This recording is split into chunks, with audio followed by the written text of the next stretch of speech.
موضوع الدرس في إثبات المعاد وما فيها من العبر سورة الحاقة تفسير ابن كثير. الحمد لله رب العالمين والصلاة والسلام على أشرف الأنبياء وسيد المرسلين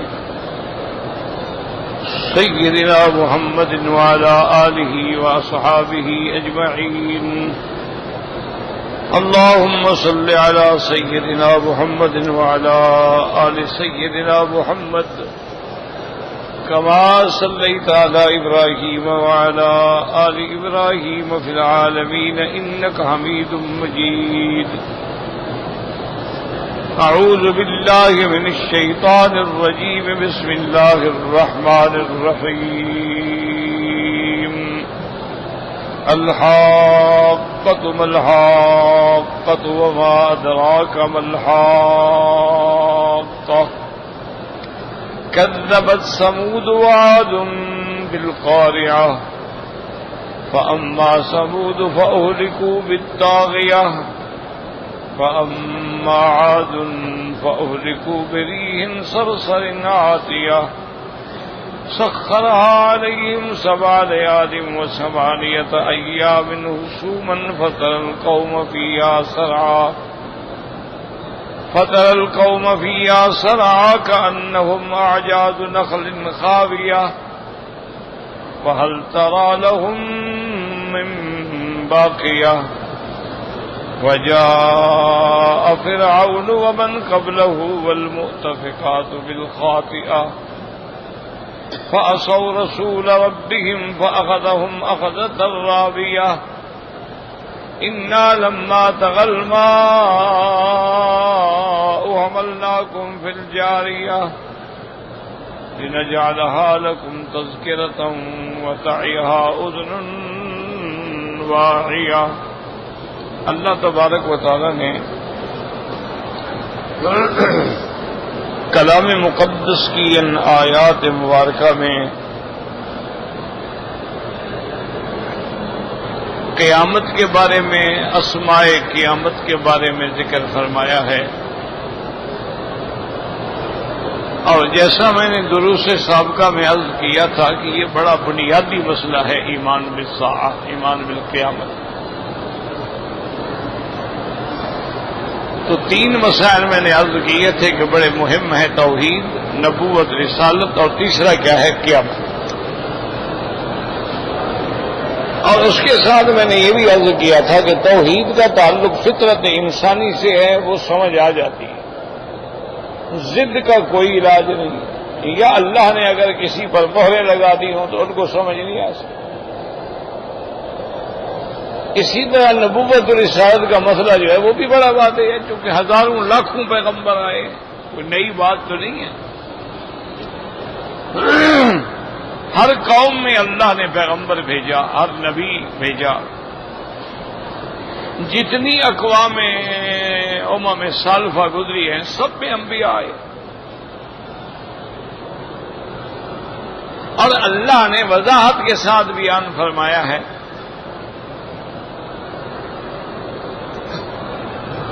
تو اس لیے نبوت کا ترجمہ یا نبوت کے بارے میں سمجھنا یا رسالت کے بارے میں سمجھنا بھی الحمدللہ مشکل نہیں ہے، ضد نہ ہو. ضد اگر آ جائے تو پھر آدمی کو کچھ بھی سمجھ نہیں آتا. یا اللہ تعالی کی طرف سے ناراضگی نہ ہو کہ جب اللہ تبارک و تعالی ناراض ہو جاتے ہیں تو پھر آدمی کے جو سمجھنے اور ہدایت کے طریق ہے، راستے ہیں، وہ بند کر دیتے.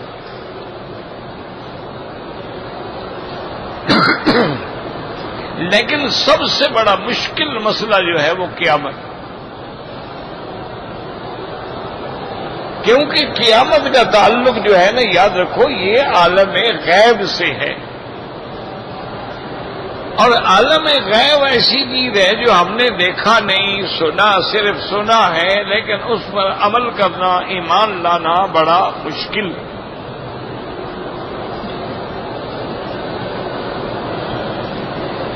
اسی طرح یہ بھی یاد رکھ لیں کہ دلائل جو ہے نا مختلف ہوتے ہیں. دلائل عقلی بھی ہوتی ہیں کہ آدمی عقل سے دلیل دیتا ہے، اس کو علماء کہتے ہیں دلائل عقلیہ. اسی طرح دلائل نقلیہ ہوتے ہیں. نقلیہ کا کیا معنی ہے کہ پہلی کتابوں میں بھی یہ بات موجود ہے، آدمی سابقہ کتابوں کا حوالہ دیتا.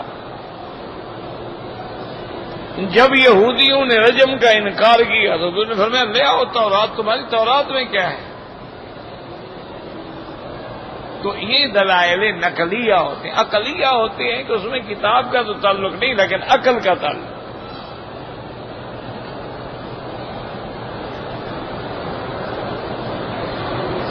جیسا کہ تاریخ میں ایک بڑا مشہور واقعہ ہے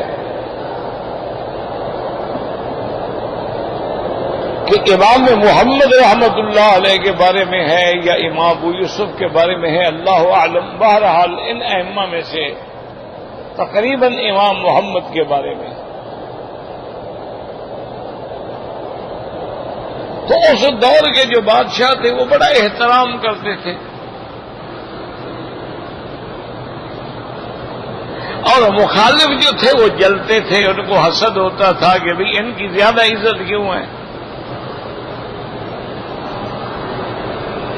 انہوں نے آپس میں مشورہ کیا کہ کوئی ایسی بات سوچو کہ جس سے امام محمد کی بادشاہ کے نظروں میں وہ جو مقام ہے نا، جو وقعت ہے، جو عظمت ہے، وہ ختم ہو جائے.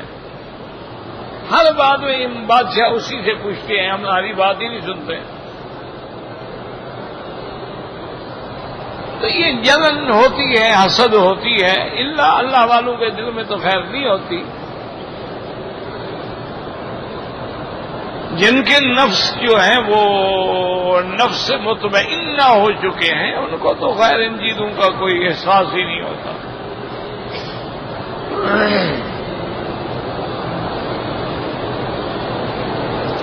بہرحال انہوں نے کچھ سوالات مرتب کیے اور بادشاہ سے کہا کہ جب امام محمد تشریف لائیں تو آپ ان سے یہ سوال پوچھیں، لیکن ساتھ شرط لگا دیں کہ امام صاحب کتاب دیکھنے کی ضرورت نہیں ہے، عقل سے جواب دیں.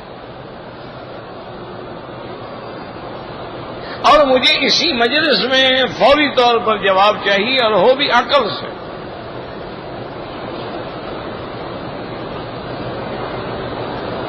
امام محمد رحمت اللہ علیہ جب تشریف لائے تو دیکھا کہ آج مجلس کا رنگ کچھ بدلا ہے اور بادشاہ کے بھی استقبال میں وہ زیادہ جوش جذبہ نہیں ہے. سمجھ گئے کہ کوئی سازش ہو چکی ہے. بیٹھ گئے. بادشاہ نے کہا کہ امام صاحب میں نے آپ سے کچھ سوالات پوچھنے ہیں لیکن شرط یہ ہے کہ اس کا جواب جو ہے وہ عقل سے دیں، نقل سے، ہمیں کتابوں سے نہیں چاہیے.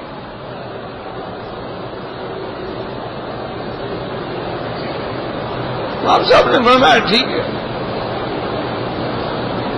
پوچھیں، اگر مجھے جواب اللہ نے سمجھا دیا تو میں بتلا دوں گا، ورنہ اصول یہ ہے کہ اگر کوئی جواب نہ آئے تو کسی اور عالم کے پاس بھیج دیں.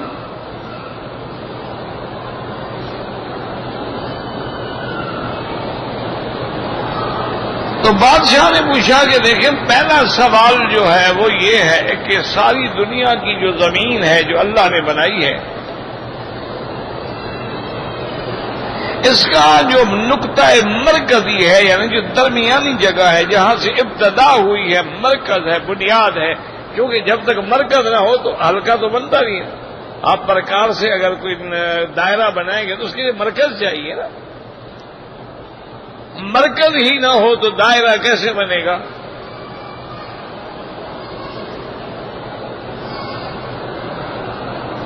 تو وہ مرکزی جگہ کون سی ہے؟ اس کا آپ ہمیں عقل سے جواب دیں. امام صاحب رحمت اللہ علیہ سمجھ گئے ہیں کہ اصل تو بادشاہ مجھے تنگ کرنا چاہتا ہے نا، کوئی سوال سمجھنا تو نہیں چاہتا. امام صاحب کے ہاتھ میں جو لکڑی تھی نا، آپ نے وہ لکڑی رکھ دی، فرمایا کہ یہ جو جگہ ہے نا یہی جگہ ہے، برکتی نقطہ یہی ہے، یہ درمیان جگہ، یہ جگہ۔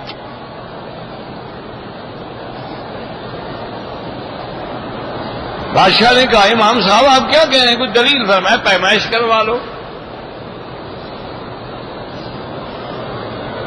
یہی جگہ جو ہے برکتی جگہ ہے، آپ کو اعتبار نہیں ہے تو آپ پیمائش کروائیں۔ اب بادشاہ نے مولویوں کو دیکھا، وہ جو خوشامدی بیٹھے تھے، انہوں نے کہا جی اس سوال کو جانے دو، اب اس نے تو ہمیں پٹواری بنا دیا، کون ساری زمین کی پیمائش کرے گا؟ بس ٹھیک ہے جواب۔ تو دوسرا بادشاہ نے سوال کیا، اس نے کہا کہ آپ لوگ کہتے ہیں، مولوی کہتے ہیں کہ شیطان کو اللہ نے آگ سے پیدا کیا ہے۔ اب مولوی نہیں کہتے، قرآن کہتا ہے خلق الانسان من صلصال كالفخار وخلق الجان من مارج من نار۔ تو اللہ نے فرمایا کہ ہم نے شیطان کو آگ، اور آگ بھی خالص جو بالکل اوپر جا کے اٹھتی ہے، جس میں دھواں باقی نہیں رہتا، آمیزش باقی نہیں رہتی، خالص آگ، اس سے ہم نے پیدا کیا۔ تو قرآن ہے۔ انہوں نے کہا جی بس ہمارا سوال پھر یہ ہے کہ اگر شیطان کو اللہ نے آگ سے پیدا کیا ہے اور قیامت میں بھی اللہ شیطان کو جہنم کی آگ میں ڈال دیں گے، تو آگ کو اگر آگ میں ڈال دیا جائے تو کون سی تکلیف ہے؟ پھر شیطان کو کون سی تکلیف ہوگی؟ آگ ہے، آگ کو اٹھایا ہم نے، آگ میں ڈال دیا، تو شیطان کو پھر تکلیف تو نہ ہوئی نا جہنم میں؟ جہنم بھی آگ ہے اور وہ بھی آگ ہے، وہ تو گویا جد جا کے اپنی کل سے مل گئی۔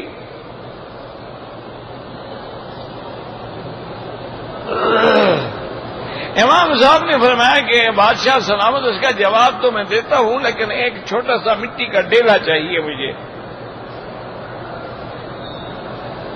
بادشاہ نے حکم کیا، جلدی سے بھاگ کے لے آئے، مٹی کا ایک ڈیلا لینا تھا، لے آئے۔ تو امام صاحب نے پکڑ کے وہ جو سامنے بیٹھے تھے نا مولوی صاحب، اس میں سے ایک کو مارا زور سے۔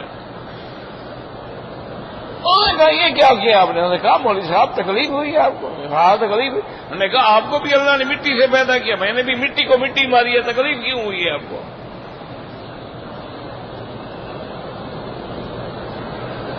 انہوں نے کہا اللہ کے بندے، تمہیں اللہ نے مٹی سے پیدا نہیں کیا،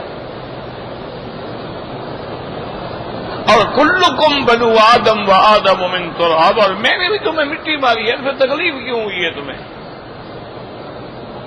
تو معلوم ہوا کہ اللہ تعالی جنس سے بھی عذاب دے سکتے ہیں۔ اگر مٹی والوں کو مٹی سے عذاب دیا جا سکتا ہے تو آگ والوں کو بھی اللہ آگ سے بھی عذاب دینے پہ قادر ہے۔ آگ کے درجات ہوں گے، یہ تو ایک درجہ ہے جو پوری دنیا میں آگ جل رہی ہے، 99 درجہ جو ہے وہ تو اللہ نے رکھا ہوا ہے، وہ تو جہنم میں ہے۔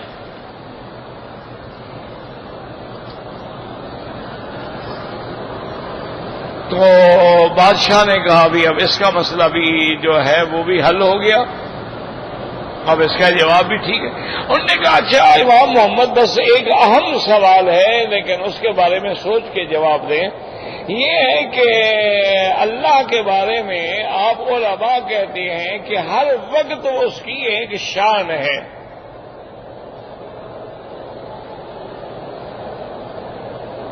تو آپ مجھے یہ بتائیں کہ اس وقت جو ہے ہمارا خدا کیا کر رہا ہے؟ جب ہر وقت اللہ کی ایک شان ہے، تو اس گھڑی میں اس وقت میں خدا کیا کر رہا ہے، اس کا آپ جواب دیں۔ امام محمد کھڑے ہو گئے، انہوں نے کہا بادشاہ سلامت بات یہ ہے کہ آپ نے پہلے جتنے سوال کیے ہیں وہ مخلوقات کے بارے میں تھے، اب آپ نے سوال کیا خالق کے بارے میں، اللہ کے بارے میں۔ اس کا جواب میں ایک شکل میں دوں گا کہ آپ مہربانی کر کے دوسری کرسی پہ بیٹھے، میں بادشاہ کی کرسی پہ بیٹھ کے بادشاہ کے بارے میں جواب دوں گا۔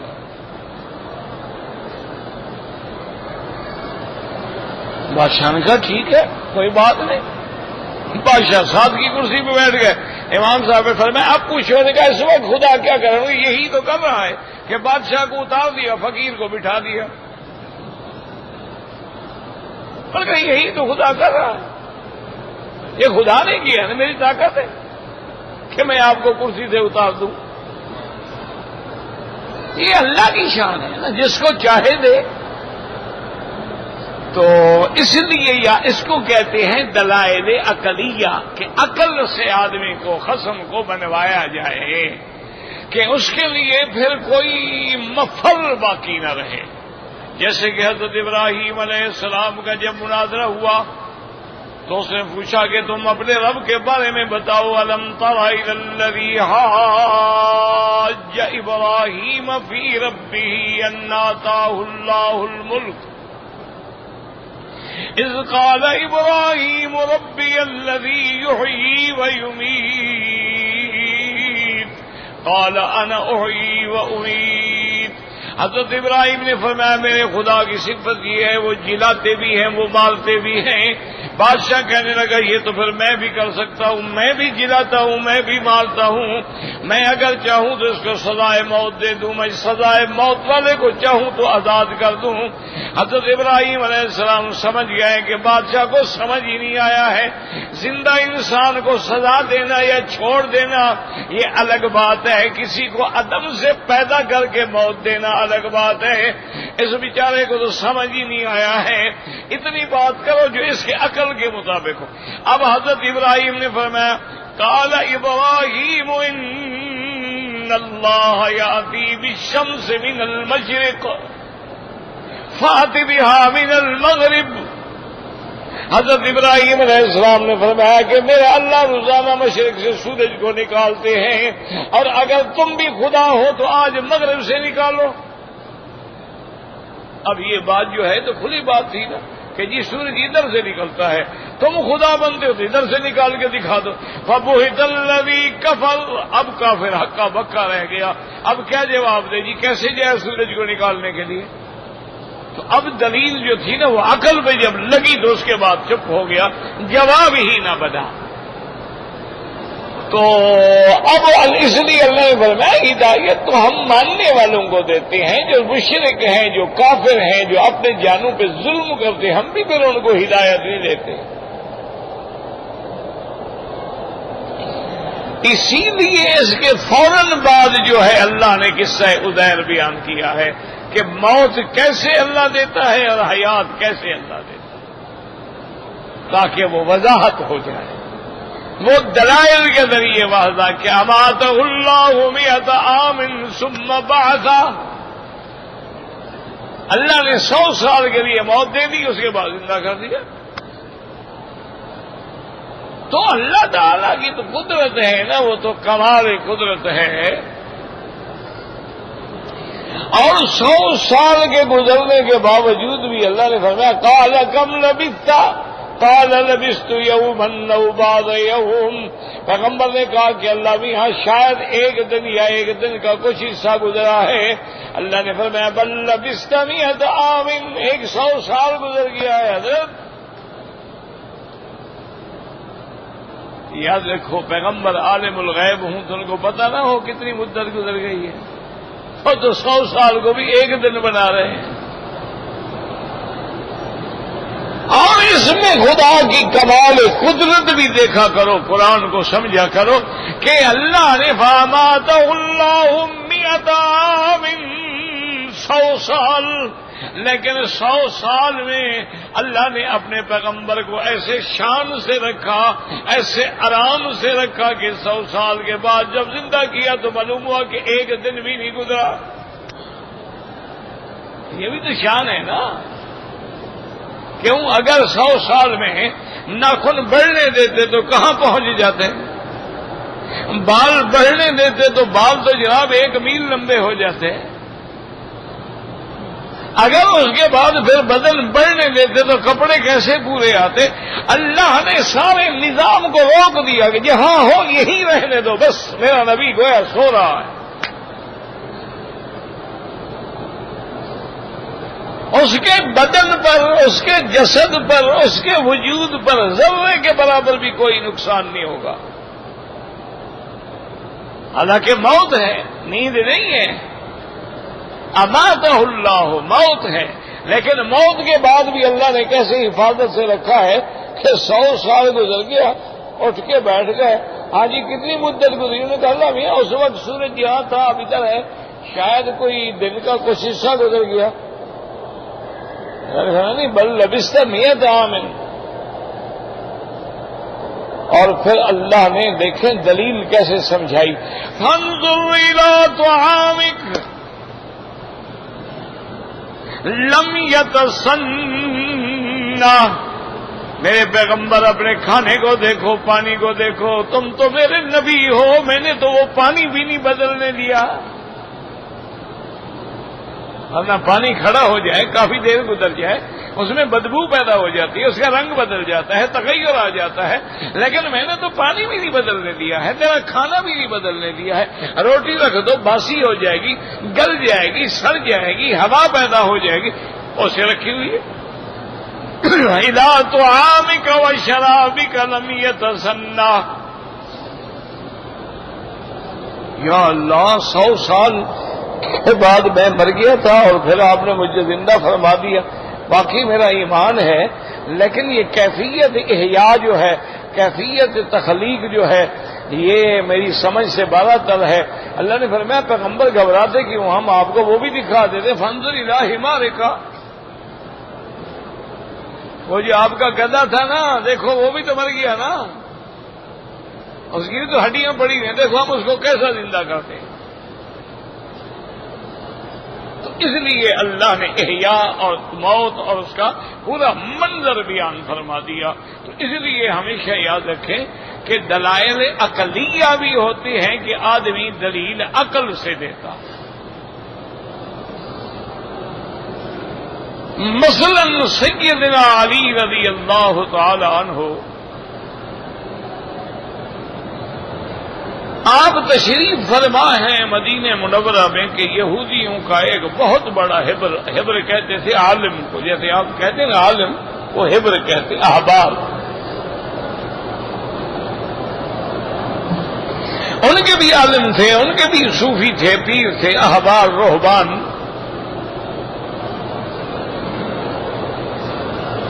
تو ان کا ایک بہت بڑا حبر جو تھا، عالم جو تھا، وہ آیا اور اس نے کہا کہ حضرت علی رضی اللہ تعالی عنہ مجھے ایک سوال پوچھنا ہے۔ آپ نے فرمایا پوچھو کیا بات؟ اس نے کہا کہ قرآن پاک میں ہے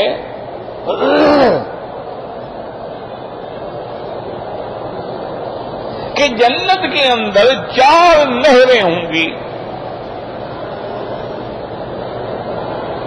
فِيهَا أَنْهَارٌ مِّن مَّاءٍ غَيْرِ آسٍ وَأَنْهَارٌ مِّن لَّبَنٍ لَّمْ يَتَغَيَّرْ طَعْمُهُ وَأَنْهَارٌ مِّن خَمَرٍ لَّذَّةٍ لِّلشَّارِبِينَ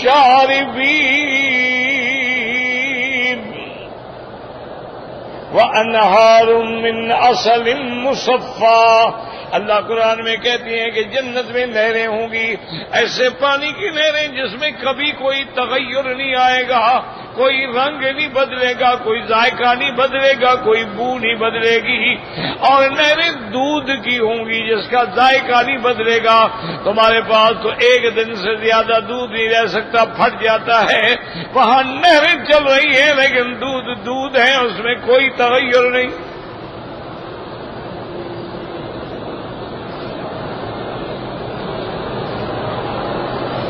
اور اسی طرح اللہ نے فرمایا وَأَنْهَارٌ مِّن خَمَرٍ، اور نہریں ہوں گی شراب کی، مِّن خَمَرٍ لَّذَّةٍ لِّلشَّارِبِينَ، وہ شراب ایسے ہوگا پینے والوں کے لیے بڑا لذیذ ہوگا، دنیا کی شراب کی طرح نہیں ہوگا جیسے جانور کا پیشاب ہوتا ہے،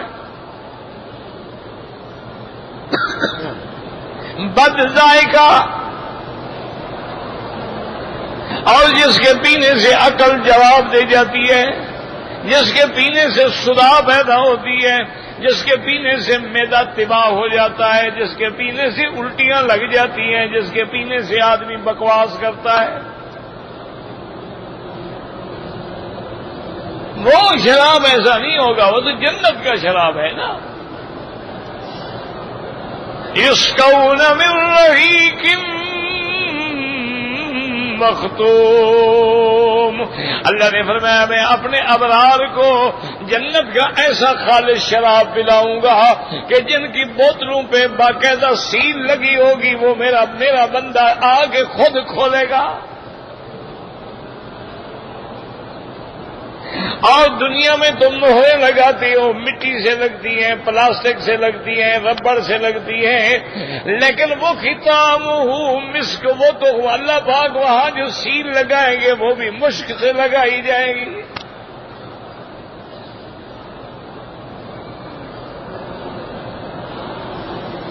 تو اس نے کہا کہ حضرت علی مجھے یہ بات سمجھ نہیں آئی کہ بھی 4 نہریں ہیں، پانی کی ہے، دودھ کی ہے، شراب کی ہے اور شہد کی نہر ہے، اور ان سب کا اصل جو ہے، مرکز جو ہے، منبع جو ہے وہ عرش کے نیچے سے ہے۔ تمام نہریں جو ہیں وہ عرش کے نیچے سے نکل رہی ہیں۔ اس نے کہا حضرت یہ ہمیں سمجھ نہیں آتا کہ بھی ہیڈ جو ہے، مثلا ہیڈ پاجنت ہے یا تربیلا ہے یا اور کوئی ہے، تو ہیڈ جب ایک ہے اس سے نہریں نکل رہی ہیں، اگر پانی ہے تو پانی نکل رہی ہے۔ یہ کیسے کہ ہیڈ تو ایک ہو، اگر نہریں اگر الگ الگ ہو، یہ پانی کی ہے، یہ دودھ کی ہے، یہ شراب کی ہے اور یہ شہد کی ہے، یہ کیسے ہو سکتا ہے؟ یا تو آپ یہ کہیں نا کہ وہاں مرکز بھی الگ ہوگا، اس کا الگ ہوگا، اس کا الگ ہوگا، اس کا الگ ہوگا، اس کا الگ ہوگا۔ ایک پہاڑ سے پانی کی نکل رہی ہے، ایک پہاڑ سے دودھ کی نکل رہی ہے، ایک پہاڑ سے شراب، تو آپ کہتے ہیں سارے عرش کے نیچے ہیں۔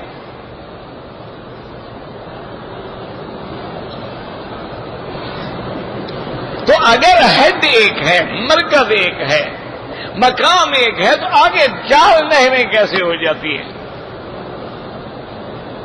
حضرت علی رضی اللہ تعالیٰ عنہ اللہ نے بڑا فہم دیا تھا، اور پھر حضور کی دعا تھی، حضور پاک نے آپ کے لیے دعا فرمائی تھی۔ جب آپ یمن کے لیے بھیجے گئے تو حضرت علی نے عرض کیا، انہوں نے کہا یا رسول اللہ مجھے بھیجے ہیں، میری چھوٹی عمر ہے، میں تو بالکل نوجوان آدمی ہوں، چھوٹی عمر ہے، وہاں تو بڑے بڑے مشکل مسائل بھی آ سکتے ہیں۔ تو حضور نے دعا کی کہ اللہم علمہ، یا اللہ حضرت علی کو علم عطا فرما۔ حضرت علی فرماتے ہیں کہ حضور کی دعا کے بعد پھر مجھے کبھی فیصلے میں، کبھی کسی مسئلے میں تکلیف نہیں ہوئی۔ تو حضرت علی رضی اللہ تعالی عنہ نے پوچھا، انہوں نے کہا کہ اچھا ایسی کرو، ایک بات میں تم سے پوچھتا ہوں پھر تمہیں جواب دیتا ہوں۔ کہا جی فرمائیں۔ اور فرمایا اچھا کبھی ایسا بھی ہوتا ہے کہ تیری آنکھ سے پانی نکلتا ہو؟ انہوں نے کہا جی بالکل ہوتا ہے، آدمی روتا ہے تب بھی تو پانی نکلتا ہے، خوشی کے بھی آنسو ہوتے ہیں، غم کے بھی آنسو ہوتے ہیں، تو آدمی آنسو پانی ہی ہے نا۔ اب میں کبھی تمہارے ناک سے بھی پانی بہتا ہے؟ اس نے کہا جی بالکل بہتا ہے، جب نزلہ ہو جائے تو بالکل ایسے معلوم ہوتا ہے کہ بس بہہ رہا ہے، پانی رکتا ہی نہیں ہے۔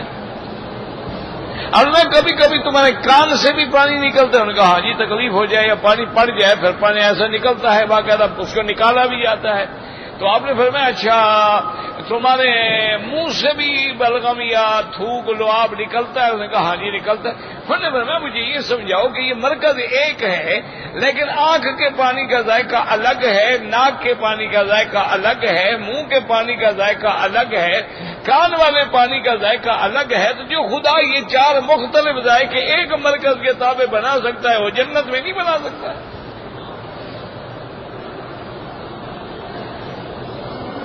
عقلی دلیل تھی نا۔ اب ہیبر جو تھا خاموش ہو گیا، جواب ہی کوئی نہیں۔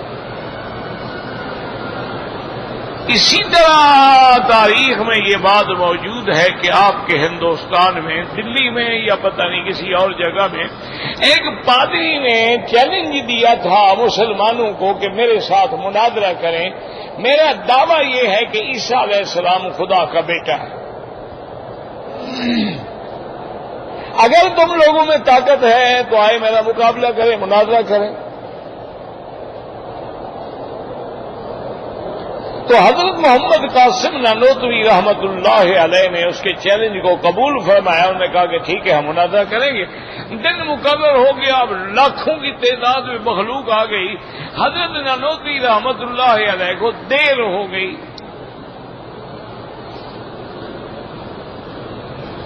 اور وہ پادری جو تھا وہ آپ کی آمد سے پہلے پہنچ گیا.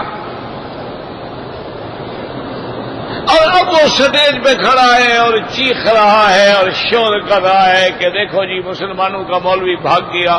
اصل بات یہ تھی کہ حضرت تھے بڑے سادہ طبیعت کے. اسٹیشن سے جب اترے نا تو کسی کو سمجھ ہی نہیں آیا کہ اتنا بڑا آدمی یہ ہوگا. سادہ کپڑے، سادہ پاجامہ، سادہ کرتا، سادہ ٹوپلی ٹوپی. تو حضرت اپنا ٹانگا شانگا پکڑ کے آئے تو پہنچنے میں دیر ہو گئی.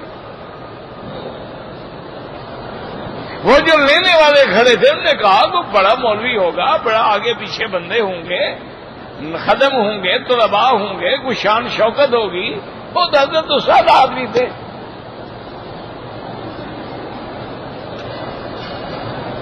تو بہرحال وہ چیخ رہا تھا کہ ایک آدمی شکر خندیاں بیچ رہا تھا، ایسی جو جلسے کے باہر یعنی سڑک کے کنارے اس نے اپنی ریڑھی لگائی ہوئی تھی، اس میں شکر کندیاں بیچ رہا تھا. اس کو غصہ آیا. وہ جناب شکر کندیاں چھوڑ دی. وہ آہستہ آہستہ چلتے چلتے چلتے اسٹیج کے قریب پہنچ گیا اور نے کہا پادری صاحب ٹھہرو ایک بات سنو، کیا تمہارا کیا عقیدہ ہے کہ عیسیٰ علیہ السلام خدا کا بیٹا ہے؟ انہوں نے کہا ہاں جی خدا کا بیٹا ہے. اور نے کہا خدا کا ایک بیٹا ہے یا اور بھی کوئی بیٹے ہیں؟ انہوں نے کہا نہیں خدا کا ایک بیٹا ہے. انہوں نے کہا یار چھوڑو، میں شکر کندیاں بیچتا ہوں، میرے 8 بیٹے ہیں. ایسا کمزور خدا میں نہیں مانتا جو صرف ایک بیٹا پیدا کیا اس کے بعد ختم ہو گیا. اب دلیل عقلی ایسی تھی کہ پادری صاحب کا منہ ہی بند ہو گیا، مناظرے سے پہلے ختم ہو گئے. آپ انہوں نے کہا اچھا خدا ہے، ایک بیٹا پیدا کر کے بس خلاص ہو گئے. یہ کیا ہے؟ اب اس کو تو جواب ہی نہ آئے نا، کیا جواب دے؟ اور اگر بیٹے سے مراد ہے یعنی پیارا، حقیقی بیٹا نہیں بلکہ اللہ کو محبوب ہے، تو پھر سارے پیغمبر محبوب ہیں. تو اس لیے ہمیشہ یاد رکھیں کہ یہ دلائل عقلیہ ہوتے ہیں. تو ایک ساری محنت میں نے اس لیے کی ہے کہ قیامت کا مسئلہ تمہیں عقل سے سمجھ نہیں آ سکتا، دلائل عقلیہ سے سمجھ نہیں آ سکتا ہے کہ آدمی مر جاتا ہے اور قبر میں فرشتے آ جاتے ہیں، سوال جواب ہوتا ہے. اب عقل تو نہیں مانتی نا کہ فرشتے کہاں سے داخل ہوئے. قبر تو ویسے کی ویسے ہے، کوئی سوراخ بھی نہیں ہوا.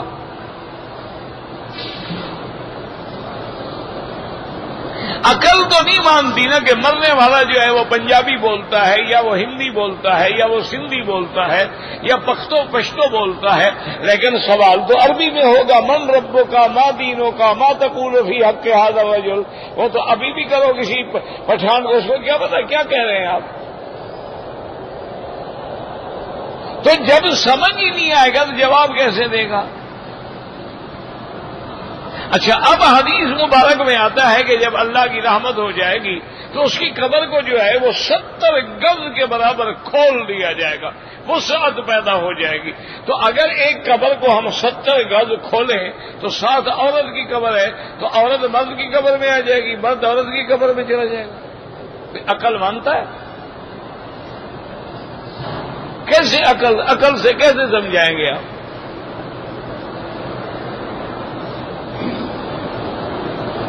اب جناب اسلام یہ کہتا ہے کہ قبر کا عذاب برحق ہے اور قبر کی نعیم برحق ہے.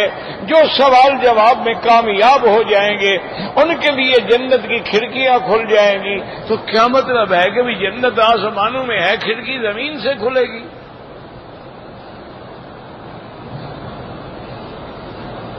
اچھا اسی طرح آتی ہیں کہ وہ جو ان کے کافروں کو باندھنے کے لیے زنجیر ہوگا، اس کا عرض جو ہے، چوڑائی جو ہے 70 ذراعاً، 70 ہاتھ.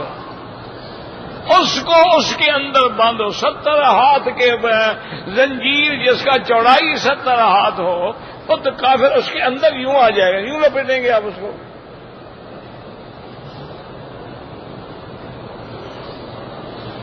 تو عقل یہاں کام نہیں کرتا. تو اس لیے ہمیشہ یاد رکھیں کہ قیامت پر جو ایمان ہے وہ سمعی دلائل سے ہوگا، وہ عقلی دلائل سے نہیں ہوگا۔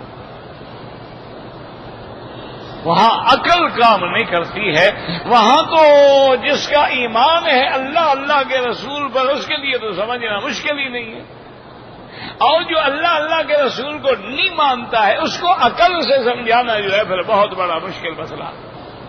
گو الحمدللہ الحمدللہ الحمدللہ۔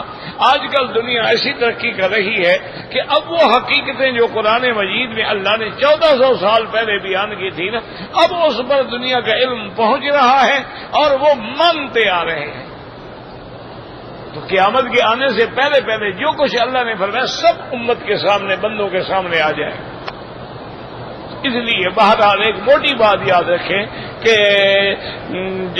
قیامت کے بارے میں، عذاب قبر کے بارے میں، احوال قبر کے بارے میں، نعیم قبر کے بارے میں، سوال جواب کے بارے میں، میزان کے بارے میں، صراط کے بارے میں، یہ دلائل سمعیہ کام آئیں گے، دلائل عقلیہ کام نہیں آئیں گے۔ اللہ آپ کو بھی مجھے بھی صحیح ایمان نصیب فرمائے۔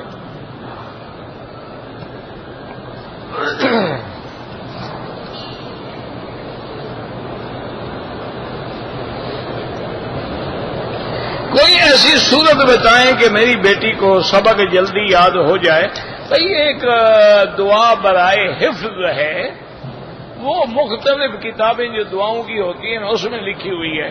اس کی ابتدا ہوتی ہے اللہم ارحمنی بترک المعاصی ابدا ما ابقیتنی وارحمنی اتکلف ما لا یعنینی وارزقنی حسن النظر فیما یرضیک عنی یا بدیع السماوات والارض یا ذا الجلال والاکرام۔ وہ کتاب لے کے اس میں ترکیب بھی لکھی ہوئی ہے کہ دعا کیسے مانگنی ہے، انشاءاللہ حافظہ ٹھیک ہو جائے گا۔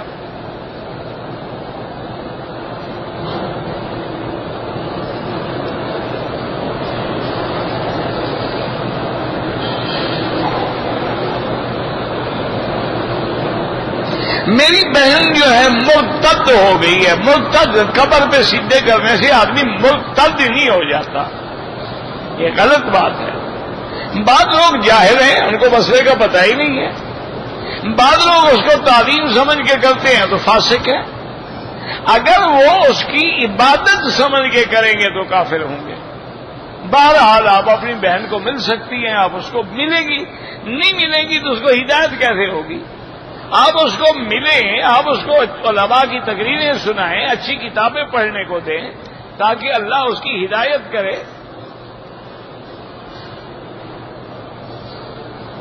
میرا بیٹا 4 سال کا ہے، باتیں نہیں کرتا، زمزم پلائیں، اللہ مشکل حل کرے۔ قبر پر سورت بقرہ پڑھتے ہیں، کوئی ایسی بات نہیں ہے۔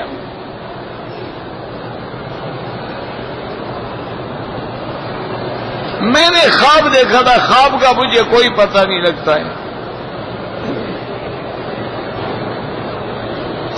اگر کوئی مرنے کے قریب ہے تو جیسے کہ حدیث مبارک میں آتا ہے نا، اقرؤوا یاسین علی موتاکم، یعنی جب آدمی مرنے کے قریب ہو تو سورت یاسین پڑھو۔ سورت یاسین پڑھنے سے اللہ کی رحمت نازل ہوگی تو اس کے روح نکلنے میں آسانی ہو جائے گی۔ کہتے ہیں اگر مرد نہ ہو عورت، عورت پڑھے، کوئی بات نہیں، عورت بھی تو انسان ہے، قرآن کھول کے پڑھ لے۔ اذان نہیں دینی ہے، اذان بچہ پیدا ہوتا ہے دی جاتی ہے، مرنے والے کے کان میں نہیں دی جاتی۔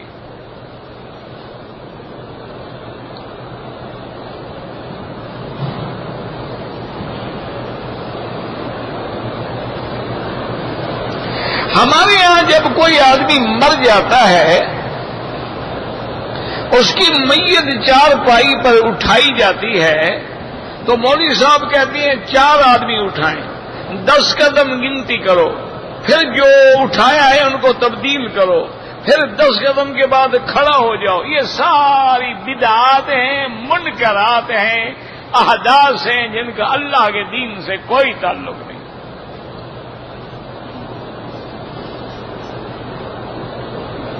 آب زمزم سے زندہ آدمی بھی غسل کر سکتا ہے، کیوں نہیں کر سکتا ہے؟ کپڑا بھی اس کو دھویا جا سکتا ہے۔ آب زمزم سے کسی مردے کو غسل دیا جائے اور پانی نہیں ہے تو دیا جا سکتا ہے. آب زمزم کو گرم کیا جا سکتا ہے. جب حاجی کو گرم کیا جا سکتا ہے تو آب زمزم کیوں گرم نہیں کیا جا سکتا؟ تمہیں دھوپ لگتی ہے، تم گرم ہوتے ہو کہ نہیں ہوتے ہو؟ تو حاجی تو گرم ہو سکتا ہے، زمزم گرم نہیں ہو سکتا. عجیب لوگوں نے مسئلے بنائے ہوئے ہیں. داڑھی منڈانے کا مسئلہ کبھی پوچھا ہے؟ عورتوں کی بے پردگی کا مسئلہ آپ نے کبھی پوچھا ہے؟ اللہ کے حرم کو جو اسٹیڈیو بنایا ہوا ہے، ہر آدمی تصویریں لے رہا ہے، عورتیں بھی اور مرد بھی، یہ مسئلہ کبھی پوچھا ہے؟ زمزم گرم ہو سکتا ہے، نرم ہو سکتا ہے. پانی ہے، گرم بھی ہو سکتا ہے، نرم بھی ہو سکتا ہے.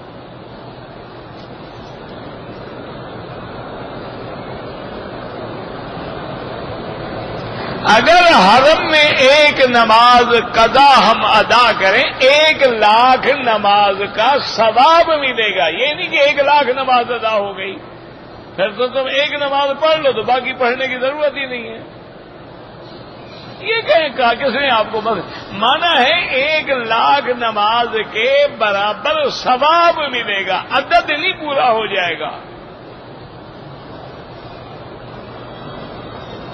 اللہ ہر بیمار کو شفا عطا فرمائے.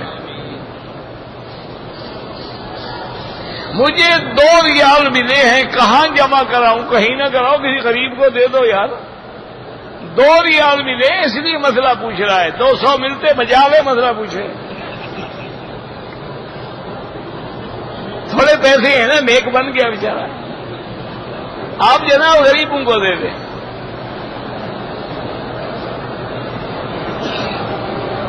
اگر ہم میقات پہ آ جائیں، عصر کی نماز ہو جائے اور ہم نے میقات سے عمرے کی احرام باندھ کے نیت کرنی ہے تو نماز نہ پڑھیں، بغیر نماز کے لبیک اللہم لبیک لبیک بعمرۃ. بس کوئی ضروری نہیں نماز پڑھنا، وہ تو سنت الاحرام ہے. جب وقت ہی منع کیا ہے تو آپ کیسے پڑھیں گے؟ کوئی نماز کی ضرورت نہیں ہے، لبیک پڑھ کے آ جائے.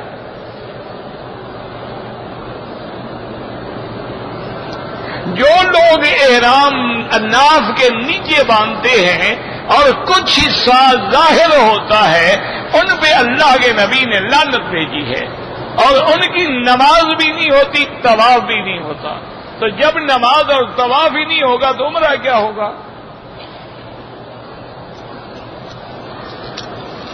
بھائی اب اتنا لمبا کون پڑھنے کے لیے بیٹھے گا؟ میرے گھر میں بچوں میں جنات ہے، مجھے جنات کا کوئی پتہ نہیں. کسی آدمی سے رجوع کرو جو یہ کام جانتا ہو. میں نہیں جانتا. مجھ سے تو آپ ٹھیک نہیں ہوتے تو میں جنات کو کہاں ٹھیک کر لوں گا؟ حضرت اللہ شاہ بخاری رحمت اللہ علیہ، اللہ ان کی قبر پہ رحمت فرمائے، وہ ایک دفعہ تقریر کر رہے تھے تو کسی نے شرارت کے لیے پوچھا کہ حضرت آپ کا کیا عقیدہ ہے، مردے سنتے ہیں یا نہیں سنتے؟ انہوں نے کہا میری تو زندہ بھی نہیں سنتے. تو میرے سے تو آپ ٹھیک نہیں ہوتے، جنات کو کیسے ٹھیک کر لوں گا؟ کوئی عالم تلاش کرو.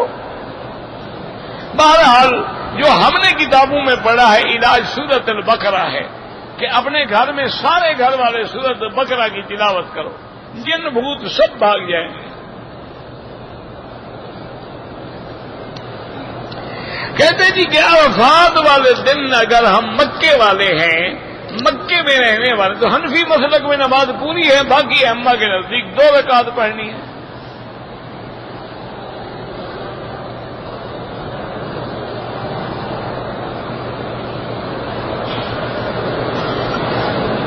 کہتے جی کہ بریلوی حضرات جو ہیں وہ دوسروں کو گستاخ رسول کہتے ہیں. انا للہ.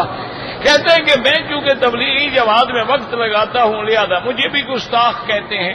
تو عاشق وہ ہوتے ہیں جو قوالیاں سنتے ہیں، عاشق وہ ہوتے ہیں جو مجرے کرواتے ہیں، عاشق وہ ہوتے ہیں جو اپنے پیر مرشد کی مزار پر عرس کے موقع پہ سرکس اور تھیٹر لگواتے ہیں. یعنی وہ کام دین ہے اور تبلیغ دین کرنا جو ہے گستاخی ہے. اب اس کا کیا علاج ہے؟ صرف علاج یہ ہے کہ دعا کرو اللہ ہدایت دے.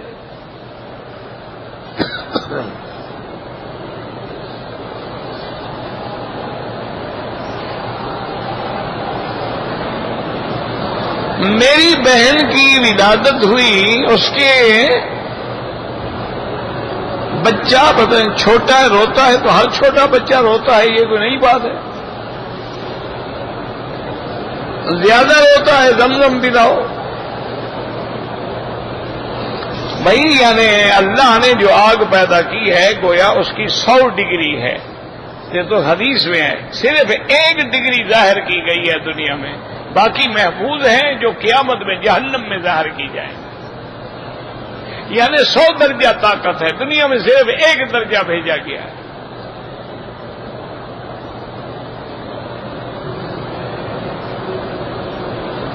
عمرہ کرنے سے حج فرض نہیں ہوتا.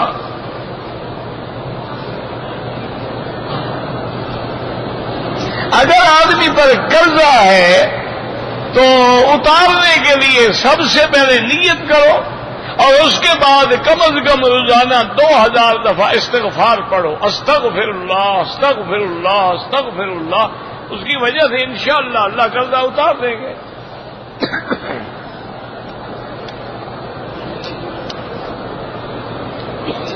سفر کے لیے گھر سے نکلے ہیں، بس اسٹینڈ پہ پہنچے ہیں تو نماز ہوگی، پوری پڑھیں گے. جب تک گھر کے اس شہر کی علامات سے نہ نکل جائے اس وقت تک سفر شروع نہیں ہوتا.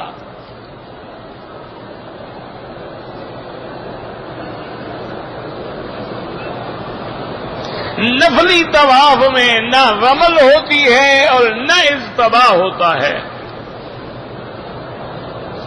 رکن یمانی سے ہم نے شروع نہیں کرنا ہے. حجر اسود کے قریب بالکل اس کے کونے کے برابر کھڑے ہو کے بسم اللہ اللہ اکبر وللہ الحمد.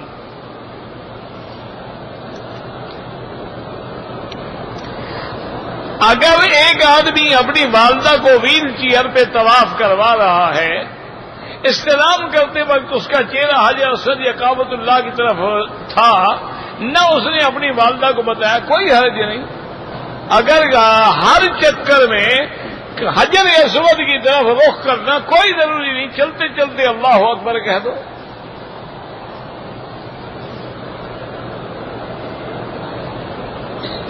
میں پیروں کا پتہ نہیں مریض ہو چھوڑنا چاہتا، مجھے نہیں پتا کیا لکھا ہے آپ نے. اچھا ہیروئن کا مریض ہو تو اس علاقے کو چھوڑ دو، کسی دوسری دین والی جماعت کے ساتھ چلے جاؤ 2-3 مہینے. جب تک اپنا ماحول نہیں چھوڑو گے نشہ نہیں چھوٹتا.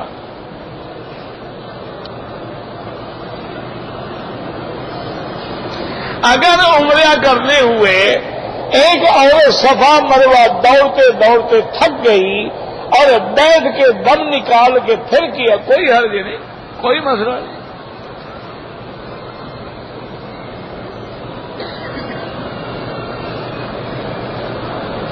عصر کی نماز کے بعد ریاض الجنہ میں نماز نہیں پڑھ سکتے، کیونکہ عصر کے بعد حضور صلی اللہ علیہ وسلم نے منع فرمایا ہے. آپ نے فرمایا ہے کہ لا صلاۃ بعد العصر حتی تغرب الشمس، کوئی نماز عصر کے بعد نہیں ہے جب تک سورج نہ ڈوب جائے، اور اسی طرح فجر کے بعد نہیں ہے جب تک سورج نہ نکل آئے.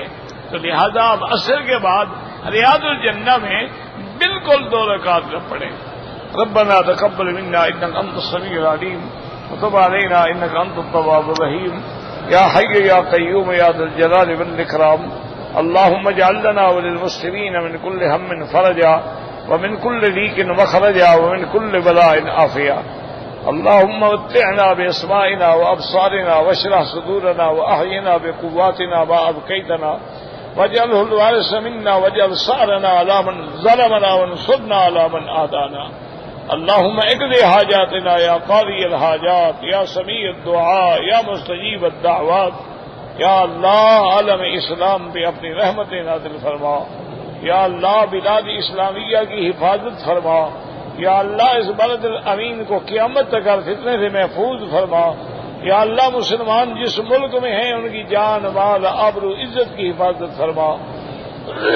اللہم اجعل لنا وللمسلمین من کل ہم فرجا ومن كل ضيق مخرجا ومن كل بلاء عافية ربنا آتنا في الدنيا حسنة وفي الآخرة حسنة وقنا عذاب النار صلی اللہ تعالی علی خیر خلقہ سیدنا محمد وعلی آلہ وصحبہ اجمعین اللہم صل علی سیدنا محمد وعلی آلہ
صاحب نکاح بھی پڑھاتے ہیں عمرے کے لیے آدمی آئے نکاح بھی پڑھاتے ہیں بات کر کے دیکھیے